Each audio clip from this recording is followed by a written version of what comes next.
কারণ আমরা যখন একটা ছবি দেখি, আমরা ফ্যামিলি নিয়ে দেখি, আসলে এমন কোনো সিন করা উচিত না যেটা আমাদের সন্তানের সামনে বা বাবা মামার সামনে বসে দেখতে আমাদের লজ্জা বোধ করে। তো আপা নিঃসন্দেহে একজন ভালো অভিনেত্রী, তারপরেও আমাদের ডিরেক্টরকেও সচেতন হতে হবে। আসলে রুনা আপার আমি কোনো ফল্ট আমি দেখি না, ডিরেক্টর যার নির্দেশ দিবে ডিমান্ড অনুযায়ী তাই করতে হয়। তো এরকম কিছু দৃশ্য আপনারা চাইলে বুঝাতে পারেন, কিন্তু এরকম সরাসরি না দেখিয়ে।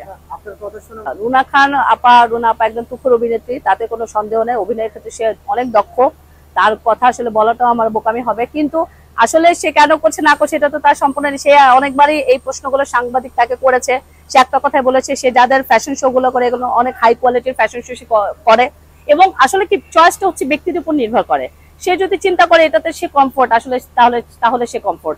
আসলে আমরা জাস্টিফাই করে কি কিছু করাতে পারবো? আর যারা তাদেরকে কাস্টিং করছে, যারা তাকে কাস্টিং করছে, তারা জেনে শুনে করছে এবং সে জেনে শুনে একসেপ্ট করছে।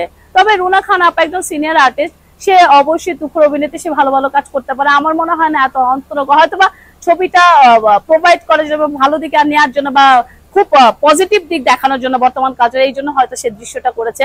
বাট এরকম আসলে দৃষ্টিকটু হয়ে যায়, এখানে আমি অন্যায় বলতেছি না আপনাকে। এখানে হচ্ছে উনি একজন সিনিয়র আর্টিস্ট, সে কিন্তু আগে সিসিমপুরে যা দেখেছেন এখন কিন্তু টোটালি ব্যতিক্রম ধরবে। এখন ডিরেক্টর যদি বলেন, এখন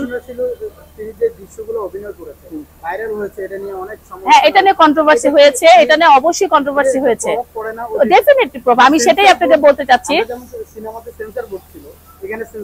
হ্যাঁ অবশ্যই ডেফিনেটলি এটা প্রভাব পড়ে। কারণ এটা কিন্তু মানুষ দেখছে রুনা আপাকে নিয়ে যে আমাদের যতটুকু পজিটিভ থিঙ্ক আছে, আমরা তো অভিনেত্রী, তাকে আমরা আসলে বিপক্ষে কথা বলতে পারবো না। কিন্তু আপনি যদি দর্শকের হিসাব টানতে যান, সেক্ষেত্রে দেখবেন অনেকে নেগেটিভ কমেন্ট করছে। তার জনপ্রিয়তা আছে কিন্তু নেগেটিভ কমেন্টটা বেশি আসতেছে।